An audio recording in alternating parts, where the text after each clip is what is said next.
Shalom, sangat senang sekali bisa berjumpa dengan kami siaran Cahaya Mensinam. Bapak Ibu yang Tuhan Yesus Kristus berkati, pada saat ini tentunya kita masih merasakan bagaimana perayaan Jumat Agung pada seminggu yang lalu kemudian kita masuk ke dalam suasana Paskah. Tentunya Bapak Ibu yang Tuhan Yesus Kristus berkati, Paskah merupakan sebuah kemenangan bagi umat Kristiani. Tetapi apakah benar bahwa pada saat ini kita berada pada posisi kemenangan? Atau kita hanya sekedar merayakan sebuah perayaan yang menjadi rutinitas di mana kita rayakan dari tahun ke tahun? Oleh sebab itu, dalam kesempatan ini saya ingin sekali mengajak kita sama-sama untuk belajar dari bagaimana 3 orang yang tergantung di atas kayu salib. Bagaimana 3 orang yang terkutuk karena mereka digantung di atas kayu salib. Tentunya saudara tahu siapa 3 orang itu. Yang jelas di antara kedua orang adalah Tuhan Yesus Kristus. Nah, Bapak Ibu yang Tuhan Yesus Kristus berkati, kalau kita melihat bahwa ketiga orang ini secara umum dalam kebiasaan adat orang Yahudi, mereka adalah orang-orang yang brutal. Mereka adalah orang-orang yang terkutuk karena mereka harus mati tergantung di atas kayu salib. Nah, oleh sebab itu bagaimana dengan Tuhan kita? Apakah dia mati dan seterusnya mati atau bagaimana? Oleh sebab itu Bapak Ibu yang Tuhan Yesus Kristus berkati, saya ingin kita sama-sama membaca dari kitab Lukas pasalnya yang ke-23 ayatnya yang ke-39 sampai dengan 43. Demikian bunyi firman Tuhan. Seorang dari penjahat yang digantung itu menghujat dia. Katanya, "Bukankah engkau adalah Kristus? Selamatkanlah dirimu dan kami." Tetapi yang seorang menegur dia katanya, "Tidakkah engkau takut juga tidak kepada Allah, sedang engkau menerima hukuman yang sama? Kita memang selayaknya dihukum, sebab kita menerima balasan yang setimpal dengan perbuatan kita. Tetapi orang ini tidak berbuat sesuatu yang salah." Lalu ia berkata, "Yesus, ingatlah akan aku apabila engkau datang sebagai Raja." Kata Yesus kepadanya, "Aku berkata kepadamu, sesungguhnya hari ini juga engkau akan ada bersama-sama dengan aku di dalam Firdaus." Pemirsa Cahaya Mensinam, pada kesempatan ini saya memberi tema dalam keadaan sekarat, kasihnya tetap mengalir. Tentu kita tahu bagaimana percakapan antara ketiga orang ini. Yesus berada di antara kedua penyamun. Dan saudara tahu, dalam percakapan mereka kita semua melihat dengan nyata bahwa ketiga orang itu terpaku, terikat. Artinya kaki tangan mereka terikat semuanya, terpaku. Dan mereka tidak bisa berbuat apa-apa. Tapi saudara perhatikan, dari antara kedua penyamun itu salah seorang berkata, dia menghujat Yesus Kristus, dia menghina Yesus Kristus, dan dia berkata, "Kalau engkau anak Allah, bebaskan kita bersama-sama, lepaskan kita bersama-sama." Tetapi yang satu mengatakan, "Mengapa engkau menghina Tuhan? Memang kita pantas untuk menerima hukuman ini, sebab kita adalah orang-orang yang berdosa." Nah, saudara perhatikan, dari kedua orang penyamun ini, dua-duanya orang berdosa. Ya, sedangkan Tuhan Yesus dipaku, disalib tanpa dosa. Nah, saudara melihat, saya mau katakan bahwa betapa besar kasih kita Tuhan Yesus Kristus. Tentu kalau kita berkata kasih sangat mudah, tetapi untuk menyatakannya, mengaplikasikan dalam kehidupan kita sehari-hari tidak mudah, saudara-saudaraku. Ya, kasih kita boleh berkata tapi tidak mudah untuk kita lakukan. Tetapi kita melihat di dalam konteks ini, Bagaimana kita melihat Yesus Kristus yang adalah kasih itu menyatakan kasih kepada kedua orang yang dalam keadaan sekarat. Padahal kalau kita melihat Tuhan Yesus juga sekarat, saudaraku, sebab dia harus mati. Nah, apa yang terjadi, saudara, dalam percakapan ketiga orang ini? Kita melihat, dan saya pikir kita perlu ingatkan kembali, bahwa kalau ketiga orang ini ada di dalam keadaan yang terikat, ya, terpaku. Tapi kita bisa melihat bagaimana Tuhan menyatakan kasih-Nya kepada kedua orang ini dengan sangat adil. Arti kata bahwa seseorang yang menghujat Tuhan, Tuhan tidak berkata apa-apa kepada dia. Karena perkataannya dia adalah perkataan yang menghujat Tuhan. Tetapi yang satu, perkataan yang dimana dia juga tahu bahwa dia adalah orang berdosa, tapi dia tidak menghujat Tuhan. Malah dia memohon belas kasihan Tuhan kepada dirinya. Nah, saudara perhatikan dari kedua orang ini, kita melihat bahwa dua-duanya terikat, kaki tangannya terikat. Tetapi ada satu bagian yang tidak terikat kepada ketiga orang ini, termasuk Tuhan kita Yesus Kristus. Kira-kira saudara tahu apa yang tidak terikat?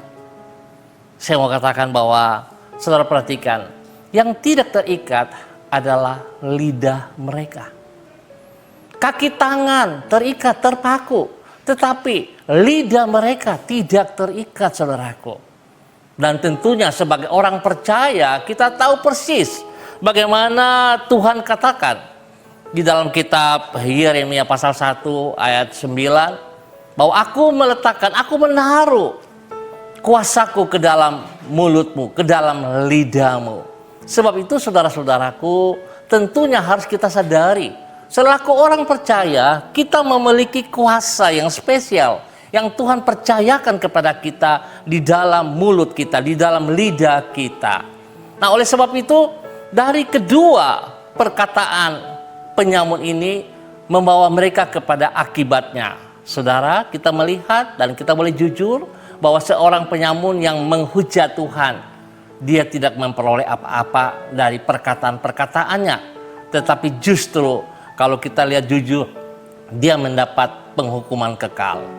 Sedangkan yang satu berkata, Tuhan, jikalau kerajaanmu datang, ingatlah aku. Dan jawab Yesus pada ayat yang ke-43, kata Yesus kepadanya, aku berkata kepadamu, sesungguhnya hari ini juga engkau ada bersama-sama dengan aku di dalam Firdaus. Nah, saudara perhatikan, dari dua orang dalam perkataan ini, yang satu punya perkataan mendatangkan hukuman, tetapi yang satu mendatangkan berkat. Nah, kita melihat bahwa keadaan sekarat itu terjadi kepada ketiga-tiganya. Tuhan Yesus juga ada dalam keadaan sekarat. Tetapi di dalam keadaan yang sekarat itu, saudara perhatikan, dia bisa mengalirkan kasih-Nya kepada orang yang sekarat juga. Ya, itulah kasih yang murni. Itulah kasih agape. Kasih bukan karena buat-buat, karena mencari muka, tapi sungguh-sungguh kasih yang dari dalam hati yang murni. Itulah Tuhan kita Yesus Kristus yang kita sembah. Dalam keadaan sekarat, dia tetap memperhatikan orang yang sekarat. Pertanyaannya, bagaimana saudara dan saya hari ini? Hari ini kita bebas, kita lepas. Kaki tangan kita tidak terikat, saudara-saudaraku. Ya, kita bebas. Tapi saya mau katakan bahwa kaki tangan kita tidak terikat, tetapi lidah kita terikat, saudara-saudaraku. Mengapa saya katakan lidah kita terikat? Sebab kalau lidah kita terikat, tentunya lidah kita akan kita pergunakan untuk memberkati orang. Ya, akan menolong orang. Bukan kita memakai lidah kita untuk caci maki, menghina orang. Bahkan kalau lidah kita tidak terikat, tentunya kita akan mewartakan Injil Yesus Kristus kepada dunia ini. Tapi hari ini bagaimana saudara? Saudara jangan katakan, itu kan bagiannya Bapak Pendeta. Saya mau katakan, jika saudara berkata seperti itu adalah sebuah kekeliruan yang terjadi di dalam diri Anda. Saya mau katakan saudara, pendeta hanya status saja. Tetapi tugas untuk memberitakan Injil Yesus Kristus adalah kepada semua orang yang percaya kepada Yesus Kristus. Tentu saudara juga orang percaya. Saudara percaya kepada Yesus Kristus, maka Tuhan memberitakan, pergilah, jadikanlah seluruh bangsa muridku. Itu adalah tugas kita bersama. Sebab itu saya mengajak Bapak Ibu, saudara-saudaraku, semua pemirsa Cahaya Mansinam dimanapun Anda berada pada saat ini, kita jangan keraskan hati kita, tapi mari kita introspeksi diri kita. Benarkah kita pengikut Kristus? Benarkah kita mengasihi Kristus? Sudahkah kita melakukan bagian kita dengan memberitakan Injil Yesus Kristus kepada dunia ini atau belum? Kita melihat bahwa Tuhan Yesus meminta kepada kita untuk mengerjakan itu. Bukan berarti bahwa dia hanya memerintah, tetapi apa yang dia minta kepada kita, ia juga lakukan sampai akhir hidupnya.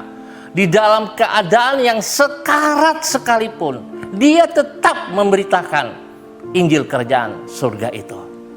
Nah, mari saudara-saudaraku, saya pikir kalau kita mengasihi Yesus Kristus, tentunya kita akan melakukan dengan ketaatan, mengerjakan apa yang ia inginkan.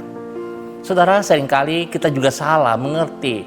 Kalau kita menyampaikan kebenaran Injil Yesus Kristus, kita berpikir bahwa kita harus berkhotbah, bahwa kita harus menghafal banyak ayat Alkitab, lalu kita akan memberitakan itu kepada orang. Saudara keliru sekali. Bukan kayak itu. Saudara harus pahami dan sadari bahwa saudara adalah Injil yang terbuka. Anda adalah surat-surat yang transparan. Oleh sebab itu, dari kehidupanmu setiap hari, Anda harus memberitakan kebenaran itu. Saya mau katakan, kalau saudara masuk dalam gereja, maafkan saya, kita yang ada dalam gereja umumnya adalah orang-orang yang munafik. Ya, maafkan saya. Sebab kalau kita masuk gereja, tentu kita akan berpenampilan dengan pakaian yang luar biasa, dengan gaya yang luar biasa. Kita ketemu dengan saudara kita akan berkata, Shalom, Shalom, puji Tuhan, haleluya. Tetapi begitu kita keluar dari rumah ibadah, kelihatan aslinya kita kembali. Saya mau katakan bahwa saudara, pelayanan yang sebenarnya bukan di dalam gereja, tapi di luar sana, saudaraku. Bagaimana saudara Anda terlibat dalam semua tugas pekerjaan, dimulai dari rumah tanggamu. Kalau Anda seorang pelayan Kristus, tentunya saudara akan tahu aturan. Bagaimana kalau saudara berdiri sebagai seorang suami, maka saudara akan mengasihi istri. Saudara akan menuntun istri dan anak-anakmu, sebab saudara adalah imam. Kalau saudara seorang istri, tentunya saudara akan menghormati suami. Karena saudara ditempatkan Tuhan di dalam rumah tanggamu sebagai istri penolong, bukan perongrong. Nah, oleh sebab itu, kalau saudara tidak mengenal kebenaran, saudara akan menuntut terus sang suami. Maka saudara tidak bisa menjadi seorang istri, seorang ibu yang mengasuh anak dalam kebenaran. Kalau saudara ada di tempat pendidikan, di sekolahan, tentu saudara harus tahu fokus saudara. Di mana saudara harus bisa memfokus untuk belajar dengan benar. Artinya bahwa saudara harus mengatur waktu yang tepat. Dari bukan waktumu hanya untuk bermain game dan sebagainya. Kalau saudara lupa untuk belajar, yang mengakibatkan saudara punya nilai-nilai anjlok, tidak berhasil dengan baik. Kalau saudara berada di tempat pekerjaan, saya bangga dengan kru daripada Cahaya Mansinam. Mereka akur, mereka sepakat, itu luar biasa. Tetapi saya mau ingatkan kepada mereka juga dan termasuk saudara. Kalau saudara pengikut Yesus Kristus, maka saudara harus bekerja secara disiplin waktu, on time. Dan lebih daripada itu, saudara harus bekerja dengan kejujuran. Sebab pada saat saudara melakukan hal seperti itu, maka saudara akan melihat kasih Kristus nampak dari hidup Anda. Itu yang sedang dibutuhkan oleh dunia hari ini.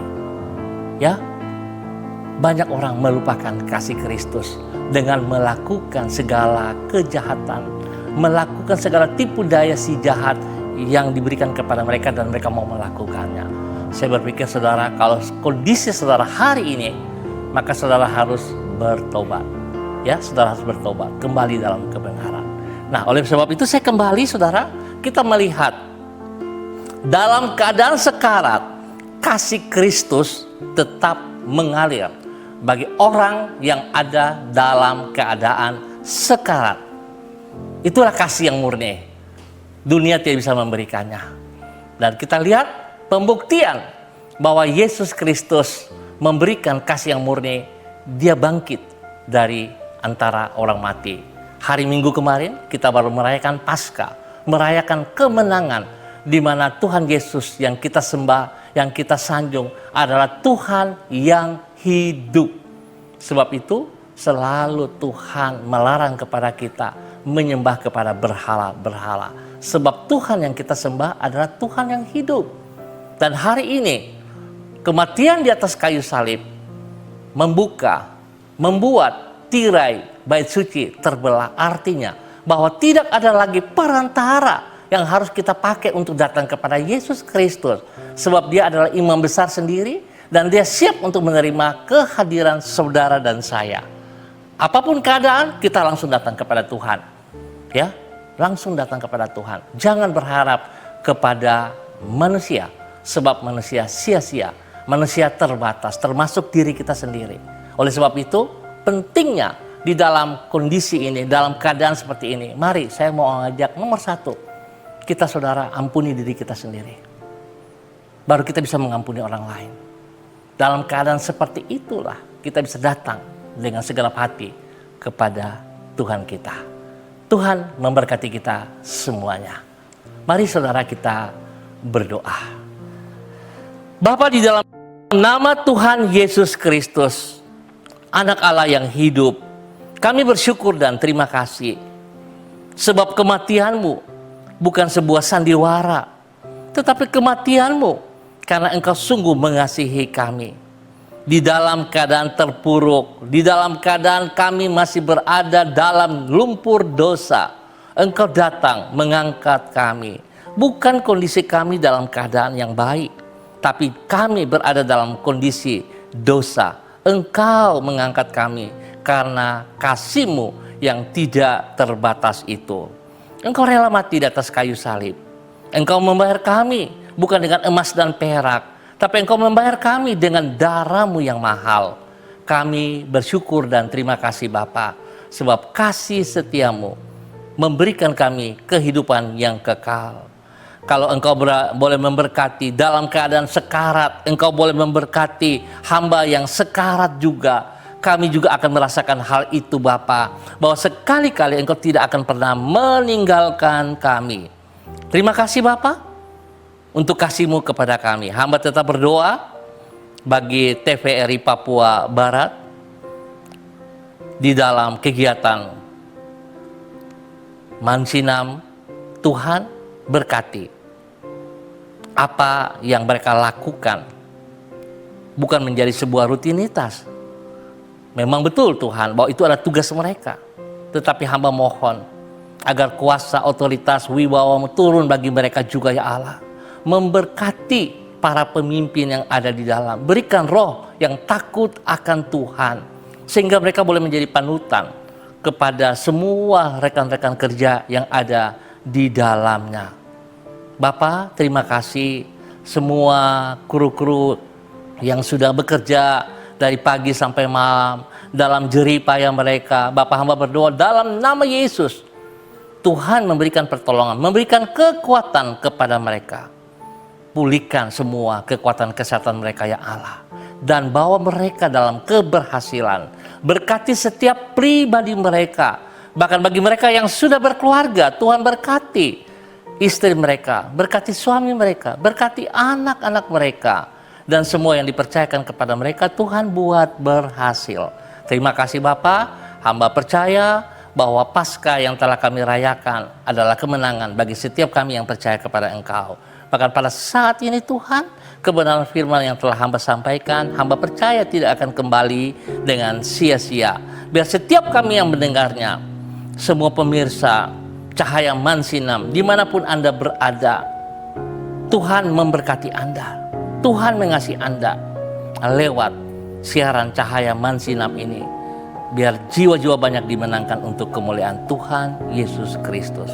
Ampuni dosa dan salah kami Bapa, bahwa kami tetap dalam ketaatan dan kesetiaan-Mu. Dan di dalam nama Tuhan Yesus Kristus, Anak Allah yang hidup, hamba berdoa supaya semua orang percaya mengerti fungsi, tugas, tanggung jawab mereka untuk menyatakan kasih Kristus, untuk menyatakan, memberitakan Injil Kerajaan Surga dimanapun, kemanapun mereka pergi, kepada banyak orang di dalam dunia ini. Terima kasih Bapak untuk semuanya. Kami bersyukur untuk waktu ini, dan hanya di dalam nama Tuhan Yesus, Tuhan dan Juru Selamat kami berdoa. Amin. Baik Bapak Ibu pemirsa dimanapun Anda berada, dengan demikian maka berakhir sudah siaran rohani Cahaya Mansinam pada saat ini. Kita akan berjumpa pada kegiatan yang berikutnya. Tuhan memberkati kita semua. Shalom, salam Yesus Kristus.